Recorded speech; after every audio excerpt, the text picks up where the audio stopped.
ஓம் ஸ்ரீ குருப்யோ நமஹா. அனைவருக்கும் இனிய காலை வணக்கம்.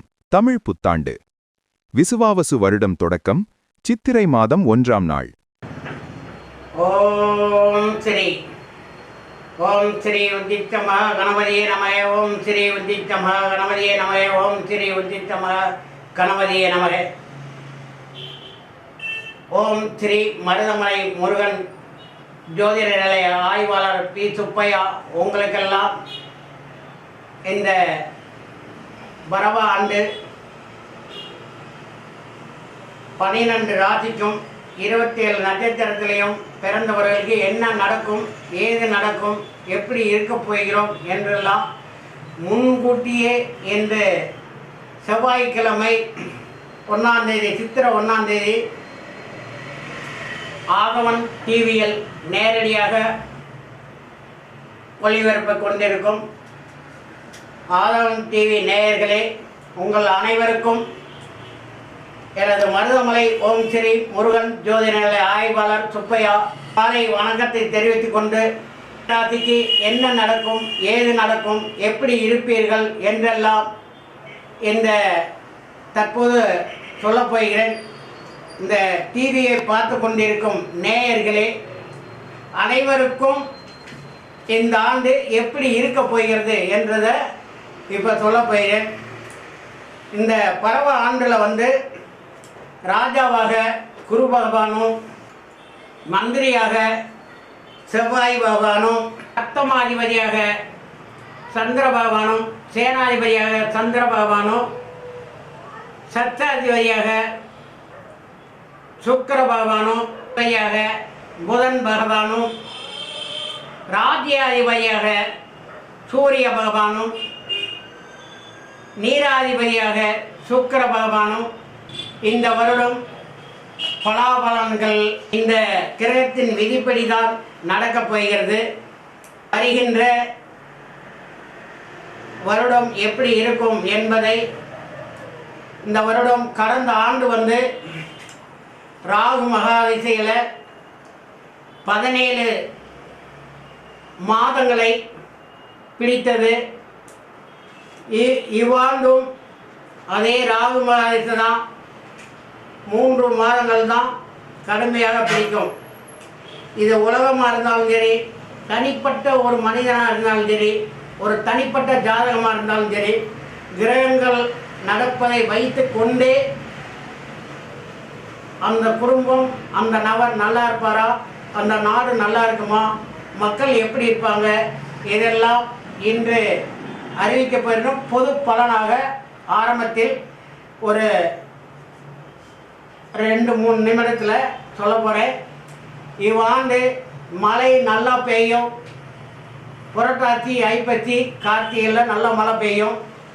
அதே போல் பொருட்கள், மிளகாய், மல்லி, உணவு தானியங்கள், அதாவது அனைத்து கேழ்வரகு, கோதுமை, சோளம், கம்பு எல்லாமே, அதாவது உணவு சம்பந்தப்பட்ட அனைத்து தானியங்களும் விலை உயரும். ரசாயன பொருட்கள் விலை உயரும். அதே மாதிரி ரசாயனம் அப்படின்றது எரிபொருள் இதில் சம்மந்தப்பட்டிருக்கு. எரிபொருள் அதிகமாக விலை உயரும். மத்திய மாநில அரசாங்கங்கள் நிதிநிலை சுமை குறைவினால் கொஞ்சம் ஆதங்கமாக அந்த அரசாங்கம் எப்படி இதை சரி பண்ண போகிறோம் என்று நினைப்பார்கள். அதே போன்று இந்த ஆண்டு பிறந்தவுடன் சித்திரை 1ஆம் தேதி பிறந்தவுடன் எந்த நட்சத்திரம், எந்த ராசிக்கு நல்லா இருக்கும், எந்த மாதிரி அமைப்பில் இருக்கும் என்று இப்போ சுருக்கமாக உங்களுக்கு சொல்ல போகிறேன். மேஷம், விருச்சிகம் ஆதாயம் 11, விரயம் 5, ரிஷபம், துலாம் ஆதாயம் 5, விரயம் 14, மிதுனம், கன்னி ஆதாயம் 8, விரயம் 11, கடகம் ஆதாயம் 8, விரயம் 2, விரயம் 5, தனுசு மீனம் ஆதாயம் 14, விரயம் 11, மகரம் கும்பம் ஆதாயம் 2, விரயம் 8. மொத்தமாக கணக்கிடும்போது 53 ஆதாயமும் விரயம் 56 பற்றாக்குறை 3% இருப்பதனால் இது சில நட்சத்திரக்காரங்களுக்கு இந்த ஏற்றம் இறக்கம் பொருந்தும். அதே போல் ஒவ்வொரு ராசியும் நட்சத்திரத்துக்கும் சொல்ல போகிறேன். மேஷ ராசி அன்பர்களே, இந்த பரவாண்டு மேஷ ராசியில் இருக்கக்கூடிய அசுவதி மகம், அதாவது அசுவதி பரணி கார்த்திகை, இந்த 3 நட்சத்திரம் இருக்கும். அதில் கார்த்திகை நட்சத்திரம் 1ஆம் பாதம் மட்டுமே அப்படின்னு எடுத்துக்கணும். இந்த அசுவதி நட்சத்திரக்காரங்களுக்கு ரொம்ப கவனமாக இருக்கணும், வழிபாடு பண்ணிக்கணும். ஏன்னா அந்த நட்சத்திரத்துக்கு வந்து ஒரு 8 மாதம் சரி இருக்காது, மீண்டு 4 மாதம் மட்டுமே நல்லா இருக்கும். அதே மாதிரி பரணி நட்சத்திரக்காரங்க மே 5, தனுசு மீனம் ஆதாயம் 14, விரயம் 11, மகரம் கும்பம் ஆதாயம் 2, விரயம் 8. மொத்தமாக கணக்கிடும்போது 53 ஆதாயமும் விரயம் 56 பற்றாக்குறை 3% இருப்பதனால் இது சில நட்சத்திரக்காரங்களுக்கு இந்த ஏற்றம் இறக்கம் பொருந்தும். அதே போல் ஒவ்வொரு ராசியும் நட்சத்திரத்துக்கும் சொல்ல போகிறேன். மேஷ ராசி அன்பர்களே, இந்த பரவாண்டு மேஷ ராசியில் இருக்கக்கூடிய அசுவதி மகம், அதாவது அசுவதி பரணி கார்த்திகை, இந்த 3 நட்சத்திரம் இருக்கும்.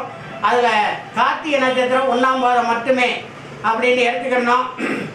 இந்த அசுவதி நட்சத்திரக்காரங்களுக்கு ரொம்ப கவனமாக இருக்கணும், வழிபாடு பண்ணிக்கணும்.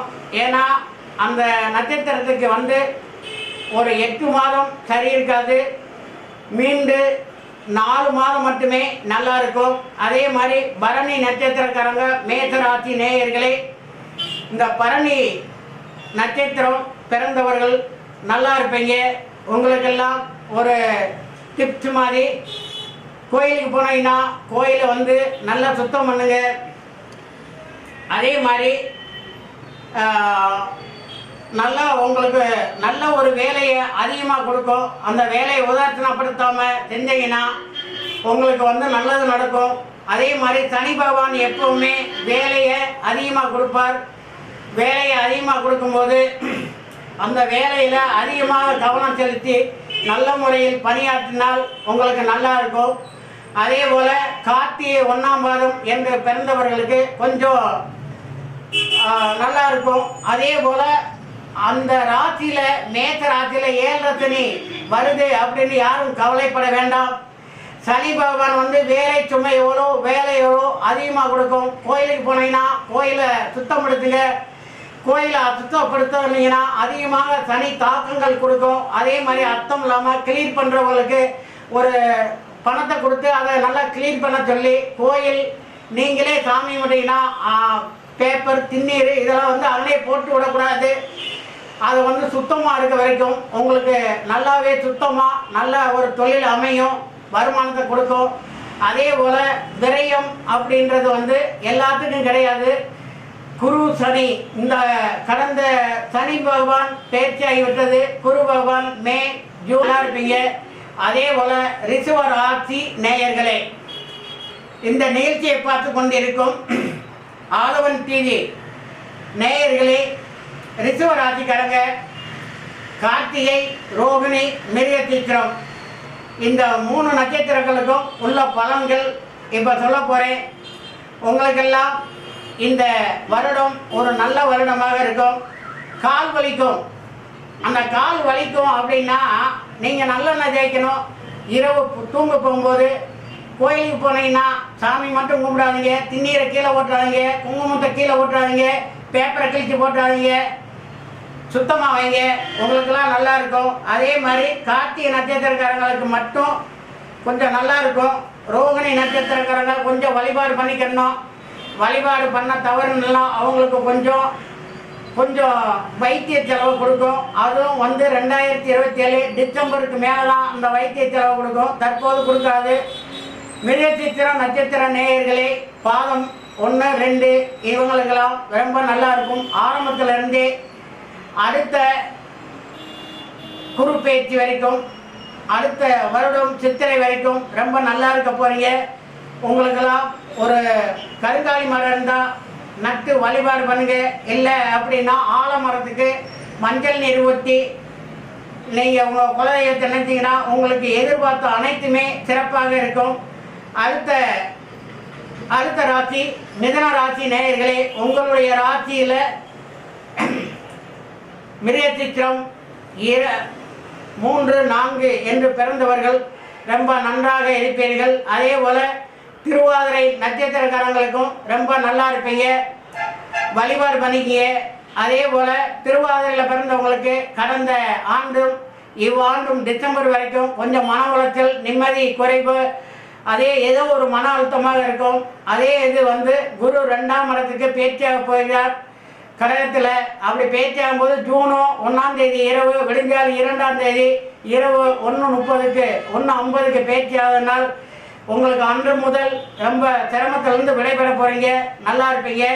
அதே போல் திருவாதிரை நட்சத்திரக்காரங்க ரொம்ப நல்லா இருக்கும், இந்த ஆண்டு ரொம்ப நல்லா இருக்க போகிறீங்க. அதே புனர்பூச நட்சத்திரக்கார நேயர்களே, மிதுன ராசி புனர்பூசம் நட்சத்திர நேயர்களே, ஆரம்பத்தில் 4 மாதம் நல்லா இருக்கும். அதே மாதிரி ஆடி வரைக்கும், அதாவது சித்திரை, வைகாசி, ஆனி, ஆடி வரைக்கும் நல்லா இருக்கும். அதே மாதிரி ஆவணி, புரட்டாசி, ஐப்பசி, கார்த்திகை வரைக்கும் சரி இருக்காது, ரொம்ப கவனமாக இருக்கிறோம். அந்த நேரத்தில் வழிபாடு பண்ணிக்கோங்க. அதே மாதிரி கேது அங்கே வருவதனால் அவங்களுக்கு வந்து டிசம்பரில் கொஞ்சம் வழிபாடு பண்ணிக்கணும். விநாயகருக்கு தேங்காய் எண்ணெயில் விளக்கு ஏற்றணும். இந்த மாதிரி ஏற்றுனீங்கன்னா ரொம்ப நல்லா இருப்பீங்க. அதே மாதிரி குரு வழிபாடு பண்ணிக்கணும். நீங்கள் புனர்வசு நட்சத்திரத்தில் பிறந்தவங்க குரு வழிபாடு பண்ணிக்கங்க. அடுத்து கடகராசி பூச நட்சத்திரத்தில் பிறந்தவங்க எப்படி இருக்க போகிறாங்க அப்படின்னு பார்த்தோம்னா, இவங்களுக்கெல்லாம் நல்லதாக நடக்கும். அரச மரத்துக்கு பூச நட்சத்திரத்தன்னைக்கு தண்ணி ஊற்றுனா, மஞ்சள் நீர் ஊற்றுனா நல்லா இருப்பீங்க. குரு பகவானை வழிபாடு பண்ணுங்க. அதே மாதிரி அந்த பூச நட்சத்திரம் தைப்பூசம் வரும்போது அந்த தைப்பூசத்தன்னைக்கு யாருக்காவது 5 பேர்த்துக்கு தானம் கொடுத்து முருக பக்தர்களுக்கு உதவி பண்ண. ஆகவன் டிவியில் நேரடியாக ஒளிபரப்பு கொண்டிருக்கும் ஆதவன் டிவி நேயர்களே, உங்கள் அனைவருக்கும் எனது மருதமலை ஓம் ஸ்ரீ முருகன் ஜோதிட நிலைய ஆய்வாளர் சுப்பையா காலை வணக்கத்தை தெரிவித்துக் கொண்டு, போகும் பக்தர்களுக்கு உதவி பண்ணிங்கன்னா அந்த வருஷம் ரொம்ப நல்லா இருக்கும், வருடம் பூராமே நல்லா இருக்கும். இந்த மாதிரி பூச நட்சத்திரக்காரங்க அரச மரத்துக்கு குருவே நமக என்று மஞ்சள் நீர் ஊற்றுனீங்கன்னா ஒவ்வொரு மாதமும் பூசை வரும், அதில் ஊற்றுங்க, ரொம்ப நல்லா இருப்பீங்க. ராகு கேது வரும் டிசம்பர் 6ஆம் தேதி வருது. அதுக்கப்புறம் நீங்கள் வந்து ஒரு தேய்வரை கிழமையை கணக்கு பண்ணி பிள்ளையாருக்கு ராகு கேது பிள்ளையார் பக்கத்தில் இருக்கும், அதுக்கு தேங்காய் எண்ணெயில் விளக்கு ஏற்றுங்க, ரொம்ப நல்லா இருப்பீங்க. அடுத்து ஆயிலிய நட்சத்திரக்காரங்க கடகராசி கொஞ்சம் கவனமாக இருக்கணும். ஏன்னா எடுத்த எடுப்பிலேயே உங்கள் ராசிகளை தான் ராகு கேது பகவான் வரப்போகிறார், ராகு பகவான் மகரத்தில் வரப்போகிறார். அப்படி இருப்பதனால் இந்த ஆயிலிய நட்சத்திரக்காரங்க ரொம்ப வழிபாட்டில் ரொம்ப கவனமாக இருக்கணும். பெருமாளுடைய வழிபாடு பண்ணுங்க. அதே போல் வில்வ மரத்துக்கு தண்ணி ஊற்றுங்க, மஞ்சள் நீர், எதுவுமே பண்ணாது, நல்லா இருப்பீங்க. சிவன் கோயிலில் வில்வ மரம் இருக்கும், அந்த வில்வ மரத்துக்கு ஒரு சித்திரை நட்சத்திரத்தன்னைக்கு போய் ஒரு உடம் மஞ்சள் நீர் ஊற்றுங்க, ரொம்ப நல்லா இருப்பீங்க. யாரும் பயப்பட தேவையில்லை. எந்த கிரக பயிற்சியாலும் ஒவ்வொன்றுக்கும் ஒவ்வொரு வழிபாடு இருக்குது. அந்த வழிபாடை பண்ணும்போது எல்லாத்துக்குமே நல்லா இருக்கும். சிம்ம ராசி மக நட்சத்திர நேயர்களே, சிம்ம ராசிய நேயர்களே, ஆதவன் டிவி பார்த்து கொண்டிருக்கும் என் அன்புக்கினிய நேயர்களே, சிம்ம ராசி மக நட்சத்திரத்தில் பிறந்தவர்கள், அதாவது சிம்மராசி நேயர்களே, மக நட்சத்திரத்தில் பிறந்தவர்கள் ஆலமரத்துக்கு தண்ணி ஊற்றுங்க. அதே மாதிரி ஒரு முறை மருதமலைக்கு போயிட்டு வாங்க, ரொம்ப நல்லா இருப்பீங்க. குலதெய்வத்தை நினச்சி ஆலமரத்துக்கு மஞ்சள் நீர் மல்லிகைப்பூ போட்டு ஊற்றி குலதெய்வத்தை நினைங்க, எல்லாமே நல்லதாக நடக்கும். அதே மாதிரி சிம்மராசி பூர நட்சத்திர நேயர்களே, உங்களுக்கெல்லாம் கடந்த ஆண்டு வந்து ரொம்ப சரியில்லாமல் இருந்தது. நடந்துக்கிட்டு இருக்கிற ஆண்டும் கூட சரியில்லாமல் தான் இருந்தது இருக்கு. இதுக்கெல்லாம் என்ன விடை அப்படின்னு கேட்டீங்கன்னா, திருச்செந்தூர் முருகன் வழிபாடு பண்ணுங்க. அதே மாதிரி முருகனை வழிபாடு பண்ண ரொம்ப நல்லா இருப்பீங்க. இந்த நட்சத்திரத்தில் பிறந்தவங்க உங்களுக்கு சோதனையான காலம்தான். எதிரியோட உங்களுக்கு வந்து விரட்டி வருவாங்க. யாரும் உங்களை வந்து தரைக்குறைவாக பேசினாலும் ஒரு காதில் வாங்கிட்டு ஒரு காதில் போயிருங்க. அடுத்து உங்களுக்கு நல்ல நேரம் இந்த சித்திரைக்கு அப்புறம் வரப்போகுது. நீங்கள் எதிர்பார்த்த அளவுக்கு எல்லாமே உங்கள் வாழ்க்கையில் வெற்றி அடையும். அந்த மாதிரி நடக்கும்போது திருச்செந்தூர் முருகனை அல்லது மருதமலை முருகனை வழிபாடு பண்ணிட்டு வாங்க. முருகன் கோவில் 6 படை வீடுகளும் எங்கே வேண்டாலும் நீங்கள் வழிபாடு பண்ணலாம். எல்லாமே நல்லா இருப்பீங்க. அடுத்த நட்சத்திரம் உத்திர நட்சத்திரம். அந்த உத்திர நட்சத்திர நேயர்களே, உங்களுக்கெல்லாம் ஒரு அரளி செடி வாங்கி நடுங்க, சூரிய நமஸ்காரம் பண்ணுங்க. அதே போல் ஒரு மகிழ மரம் இருக்கும், அந்த மகிழ மரத்துக்கு மஞ்சள் நீர் ஊற்றுங்க. அந்த மஞ்சள் நீர் ஊற்றி அதில் ஒரு இலையை வச்சுக்கோங்க. எங்கே போனாலும் வெற்றியோடு வருவீங்க. நீங்கள் எல்லாம் எதிர்பார்த்தது எல்லாமே நடக்க போகுது. மாதிரி கோயிலுக்கு போனீங்கன்னா சும்மா வராதுங்க. அந்த கோயிலை வந்து ஏதாவது செத்த தூச்சி இருந்தால் சுத்தம் பண்ணுங்க. அப்படியே சுத்தம் பண்ணுறவங்களுக்கு ஏதாவது காற்று விட்டா கூட சுத்தம் பண்ண சொல்லுங்கள், நல்லா இருப்பீங்க. கன்னி ராசி நேயர்களே, உத்திர நட்சத்திரத்தில் பிறந்தவங்களுக்கு ரொம்ப நல்லதாகவே நடக்கும். அத்த நட்சத்திர பிறந்தவங்களுக்கு இந்த வருடம் ஆரம்பத்தில் ஆடி மாதம் முடிய வரைக்கும் நல்லா இருக்கும். அதுக்கு மேலே கொஞ்சம் மைனஸ் பண்ணும். அந்த மாதிரி பிறந்தவங்க வந்து நீங்கள் வந்து வில்வ மரத்துக்கு தண்ணி ஊற்றலாம், அல்லது பிராய் மரம்னு ஒன்று இருக்குது, அதுக்கு தண்ணி ஊற்றலாம். பெருமாளை வழிபாடு பண்ணலாம். இந்த மாதிரி வழிபாடு பண்ணிங்கன்னா ரொம்ப நல்லா இருப்பீங்க. அடுத்த ராசி ஆவலுடன் எதிர்பார்க்கும் என் அன்புக்கெனிய ஆதவன் டிவி நேயர்களே, துலா ராசி எப்படி இருக்கு அப்படின்னு கேட்கலாம். ஏன்னா கடந்த ஆண்டு வந்து 2025 மே மாதம் 28ஆம் தேதி முடிய மேஷம், மிதுனம், சிம்மம், துலாம், தனுசு, கும்பம் 6 ராசிக்காரர்களும் அவங்கள கேட்டால் தான் தெரியும். அவ்வளோ மன அழுத்தங்களும் நிம்மதி குறைவும். வழிபாடு பண்ணவங்களுக்கு உயிர் சேதம் கிடையாது. வழிபாடு பண்ணாத ஒரு குடும்பத்தில் உயிர் சேதம் நிறைய ஆயிருக்கு. அதே மாதிரி கடன் நிறைய ஆயிருக்கு, பிரச்சனைகள் நிறையா இருக்குது. வழிபாடு பண்ணுறவங்களும் ஒன்றுமே பண்ணலை, லேச்சு பார்த்தா தான் போயிருக்கு. கிரகங்கள் தன் கடமையை செய்யும், அது அளவை பொறுத்து வழிபாடு பண்ணுறதை பொறுத்து அது வேலை செஞ்சிச்சு.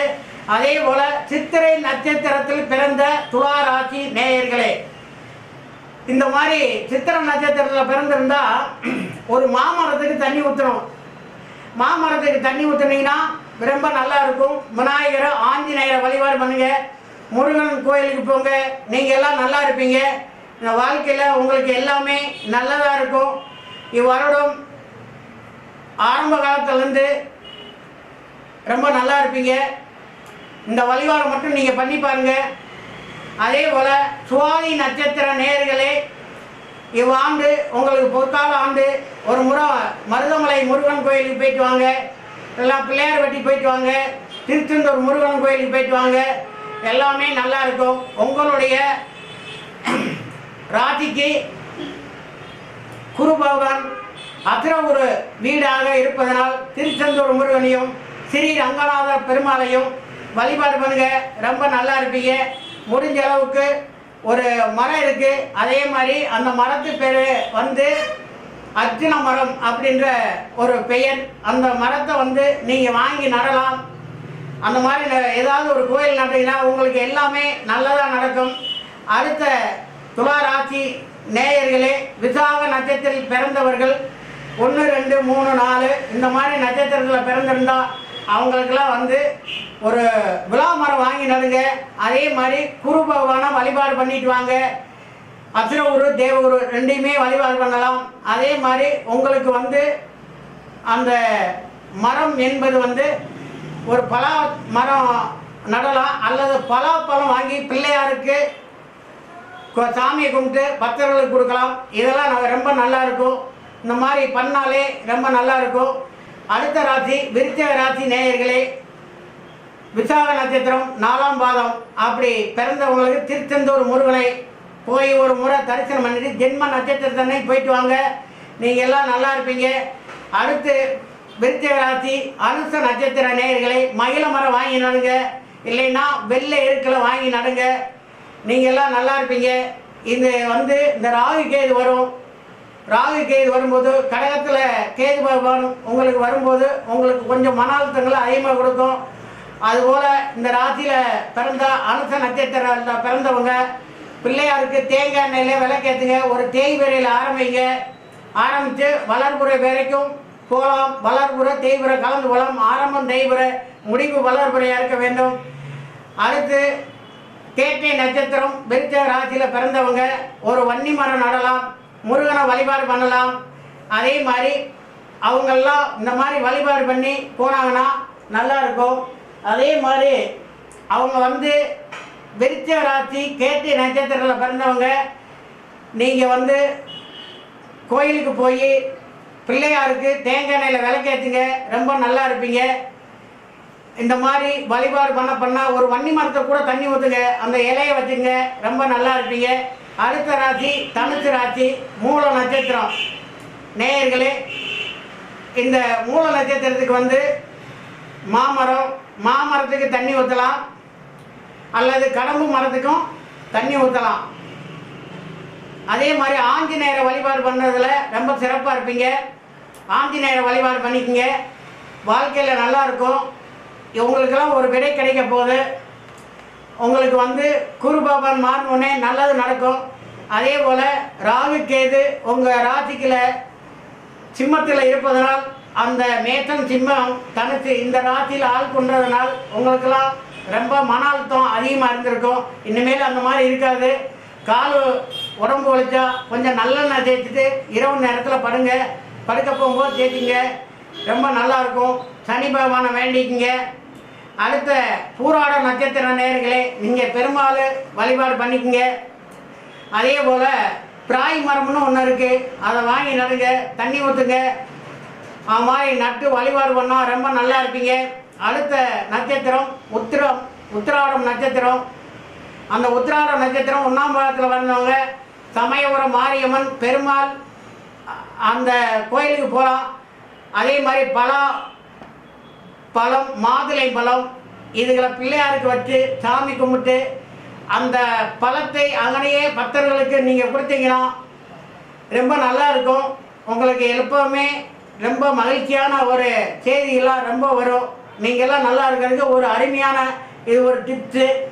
அதே மரம் வாங்கி நடலாம், வேப்ப மரத்துக்கு தண்ணி ஊற்றலாம். நீங்கள்லாம் அது மாதிரி பண்ணி பாருங்கள். அப்புறம் சொல்லுவீங்க மருதமலை ஜோதிட நிலையா சுப்பையா சொல்கிறது எப்படி இருக்குன்னு. நீங்கள் பண்ணினப்போ அது மாதிரி வழிபாடு மரங்கள் நட்டு பாருங்கள், எல்லாமே நல்லா இருப்பீங்க. அடுத்த ராசி உத்திராடம் நட்சத்திரம் மகர ராசி. இதே வழிபாடு தான். அகிலாண்ட ஈஸ்வரியை வழிபாடு பண்ணோம். சமயபுரத்துக்கு ஒரு முறையாவதும் பிறந்த நட்சத்திரத்தில் போயிட்டு வரணும், இல்லைன்னா உத்திராட்டாதியில் போயிட்டு வாங்க. வேப்ப இலையை கையில் வச்சுங்க.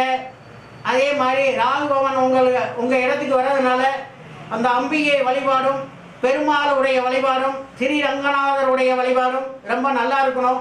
அது மாதிரி வழிபாடு பண்ணிங்கன்னா ரொம்ப நல்லா இருப்பீங்க. அடுத்து திருவோண நட்சத்திரத்தில் பிறந்தவங்க உங்களுக்கெல்லாம் இந்த பொற்காலமான ஆண்டு மையமாக ஒரு 4 மாதம் நல்லா இருக்காது. வழிபாடு பண்ணிங்கன்னா எல்லாமே நல்லா இருக்கும். நீங்கள் பெருமாள் வழிபாடு பண்ணுங்கள். அதே இலுப்ப மரம் வாங்கி நடுங்க. இலுப்பை என்ன கோயிலுக்கு வாங்கி கொடுங்க, கோயிலுக்கு விளக்கு வாங்கி கொடுங்க. அந்த மாதிரி வாங்கி கொடுத்தீங்கன்னா ரொம்ப நல்லாயிருக்கும். ராகு கேது வரும்போது பிள்ளையாருக்கு விளக்கு ஏற்றுறோம். மொத்த இது ராசியை கடைசி முறையில் யார் யார் எந்தெந்த ராசிக்காரங்க விளக்கு போடணும்னு சொல்கிறேன் இந்த 2027 ஆரம்பத்திலே. அடுத்த ராசி அவிட்ட நட்சத்திரம் கும்பராசி நேயர்களே, அவிட்ட நட்சத்திரத்தில் பிறந்தவங்க ஒரு வன்னி மரம் வாங்கி நடுங்க. இல்லை வன்னி மரம் என்று நெல்லி மரம் வாங்கி நடுங்க. இல்லைன்னா ஒரு எட்டி மரம் இருக்கும், குதிரைக்கு கொள்ளு வாங்கி கொடுக்கலாம், குதிரைக்கு தீனி போடலாம். இந்த மாதிரி சரஸ்வதியை வழிபாடு பண்ணலாம், பிரம்மதேவனை வழிபாடு பண்ணலாம். இந்த மாதிரி பண்ணீங்கன்னா ரொம்ப நல்லா இருக்கும். அடுத்து கும்பராசி நேயர்களே, நீங்கள்லாம் மதுரை மீனாட்சி அம்மன் கோயிலுக்கு ஒரு முறை போயிட்டு வாங்க, திருக்காளகத்திக்கு ஒரு முறை போயிட்டு வாங்க. போயிட்டு வந்தீங்கன்னா உங்கள் வாழ்க்கையில் பொற்காலமாக மாறும், நல்லா இருப்பீங்க. அடுத்து புரட்டாதி நட்சத்திரம் நேயர்களே, புரட்டாதி நட்சத்திர நேயர்களே, நீங்கள்லாம் வந்து ஒரு அத்தி மரத்துக்கு தண்ணி ஊற்றலாம். அதே மாதிரி அத்தி மரத்துக்கு தண்ணி ஊற்றுனீங்கன்னா வாழ்க்கையில் ரொம்ப நல்லா இருக்கும். இந்த முதல்ல சொன்ன நட்சத்திரம் வந்து சதயம். சதய நட்சத்திரக்காரங்க வன்னி மரத்து, அதாவது நெல்லி மரத்துக்கு தண்ணி ஊற்றணும். நெல்லி மரத்துக்கு தண்ணி ஊற்றினா அவங்க வாழ்க்கையில் ரொம்ப நல்லாவே இனிமையாக இருக்கும். ஒரு முறை பழனிக்கு போனீங்கன்னா போகிற வழிபாடு பண்ணி நெல்லிக்காய் தானம் கொடுத்து பாருங்கள், நல்லா இருப்பீங்க. அதே போல் உங்கள் நட்சத்திர மரம் தலை வெறிச்சம் உள்ள திருத்தலம் மதுரை மீனாட்சி சொக்கநாதர் அந்த கோயிலில் போய் பாருங்கள், கடம்பு தான் தலை வெறிச்சம், அங்கே போய் வேண்டிக்கிங்க. அடுத்து நட்சத்திரம் புரட்டாதி நட்சத்திரம். புரட்டாதி நட்சத்திரக்காரங்க நீங்கள் எல்லாம் போய் ஒரு அத்தி மரத்துக்கு தண்ணி ஊற்றுங்க. மஞ்சள் நீர் தான் ஊற்றணும், வெறும் தண்ணியை ஊற்றக்கூடாது. நீங்கள் வழிபாடு பண்ணக்கூடிய தெய்வம் அண்ணாமலையார், அவரை போய் வழிபாடு பண்ணுங்க, நல்லா இருப்பீங்க. அடுத்த ராசி மீன ராசி நேயர்களே, ஆதவன் டிவி மீன ராசி நேயர்களே, நீங்கள் புரட்டாதி நட்சத்திரத்தில் பிறந்திருந்தால் ரொம்ப கவனமாக அண்ணாமலையாருக்கு போய் வழிபாடு பண்ணிக்கங்க. ஒரு அத்தி மரத்துக்கு தண்ணி ஊற்றுங்க, அத்தி இலையை கையில் வச்சுக்கோங்க. ஏன் அப்படின்னா கேது பகவான் உங்களுடைய ராசிக்குள்ள 5ஆம் இடத்துக்கு கடகத்தில் வருவதனால் அங்கே குரு நட்சத்திரம் இருக்கும்.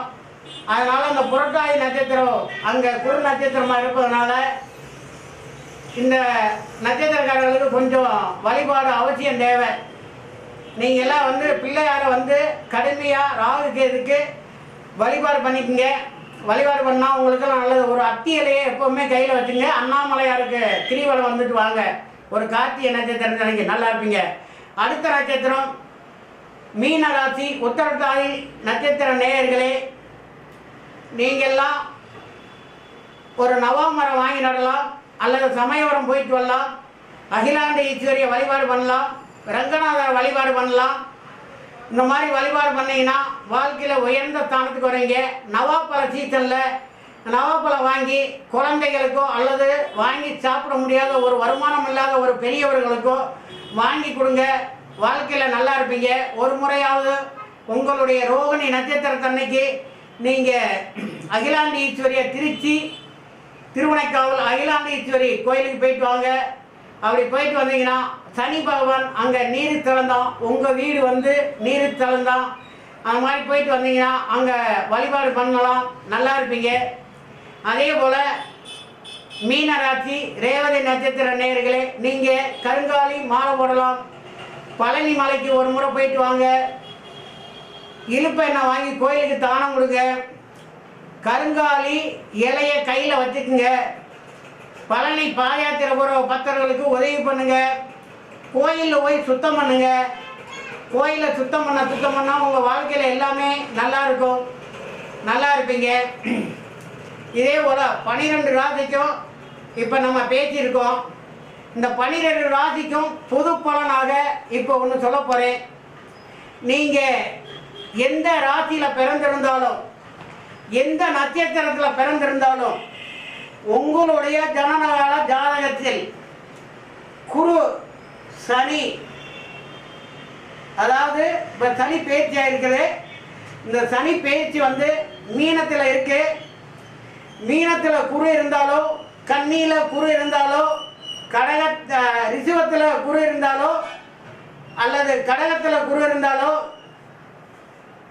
தனுசுல குரு இருந்தாலோ விருச்சிகத்தில் குரு இருந்தாலோ இந்த ராசிக்காரங்க பூரா நல்லா இருப்பீங்க. அந்த நட்சத்திர பாதம் அடிப்படையில் அது 2.5 வருஷம் இருக்கும். சனி பகவான் அது நகல எந்த பாதத்தில் அந்த குரு அமைஞ்சிருக்கோ அது அடிப்படையில் தான் உங்களுக்கு நல்லா இருக்க வைக்கும். அதே மாதிரி இதெல்லாம் ஒரு நல்ல விஷயம்தான். அதே போல் நீங்கள் 12 ராசிகள் தான் பிறந்திருப்பீங்க. உலக மக்கள் பூராமே இந்த ஜனனகால ஜாதக குரு சனியை வச்சு தான் வாழ்வாதாரத்தவே ஆள்கொள்ள முடியும். எவ்வளோ பெரிய பணக்காரராக இருந்தாலும் சரி, ஒரு ஏழை பணக்காரன் ஆவதற்கும் குரு சனியே காரணம் அப்படின்னு சொல்லலாம். இதில் ராகு சம்மந்தப்படும். ஏன்னா அந்த ராகு ஒரு இலக்கை நிர்ணயிச்சுன்னா ஒரே 24 மணி நேரம்ன்றது 60 நாளைக்கு தான். அதுக்குள்ள ஒருத்தர் குவேந்தன் ஆக்கிறோம். அந்த அளவுக்கு ஒரு பெரிய பிரதானமான கிரகங்கள் இந்த ராசியில் பதியும் போது குரு சனி ஒரு நல்ல இடத்துல அமைஞ்சிருந்துச்சுன்னா வாழ்க்கையில் எல்லாமே உயர்ந்திருப்பீங்க. பொதுவாகவே எல்லா ராசிக்கும் சொல்ல போனால் கோயிலுக்கு போனீங்கன்னா சாமி மட்டும் கும்பிட்டு வராங்க. அங்கே ஏதாவது சாமிக்கு ஒரு விளக்கோ ஒரு பூவோ வாங்கி கொடுக்கணும். அதே மாதிரி கோயிலை கிளீன் பண்ணணும். திண்ணீரை கோயிலில் ஒட்ட வைக்காதீங்க, குங்குமத்தை ஒட்ட வைக்காதீங்க, சந்தனத்தை ஒட்ட வைக்காதீங்க, குப்பையை போடாதீங்க. அப்படி போட்டீங்கன்னா சனி பகவான் கொடுக்க மாட்டார். அள்ளி கொடுக்குறவர் கிள்ளி கொடுப்பார், ரொம்ப கஷ்டப்படுத்துவார். ஏன்னா அந்த ராகு கண்டு பயப்படாத யாருமே கிடையாது. ஏன்னா அன்றைக்கு நிலைக்கு 6 ராசிக்காரங்க பட்ட பாடு இன்னும் பட்டுக்கிட்டு தான் இருக்காங்க. வழிபாடு அவங்களுக்கெல்லாம் சொல்லி நல்லா இருக்காங்க. மேஷம், மிதுனம், சிம்மம், துலாம், தனுசு, கும்பம், இந்த 6 ராசிக்காரங்களும் வழிபாடு பண்ணவங்களை மட்டும்தான் நல்லா வச்சிருக்காங்க. அதுலேயும் லேசு வந்தவர்களுக்கு அடுத்து நல்லா தான் இருக்காங்க. அடுத்த ராசிக்குள்ள இந்த கிரகங்கள் வரப்போகுது. அடுத்து எந்தெந்த ராசிகளை பதிய போனால் ராகு பகவான் டிசம்பர் 6ஆம் தேதி மகரத்துக்கு வரப்போகிறார். கடகத்துக்கு போக போகிறாரு. அப்படி கடகத்துக்கு போகும்போது நீங்கள் ரொம்ப கவனமாக இருக்கணும். ஒருவேளை கடகத்தில் குரு இருந்துச்சுன்னா பெரியவங்களை குழந்தைகளாம் ரொம்ப பாதுகாத்துக்கிறணும்.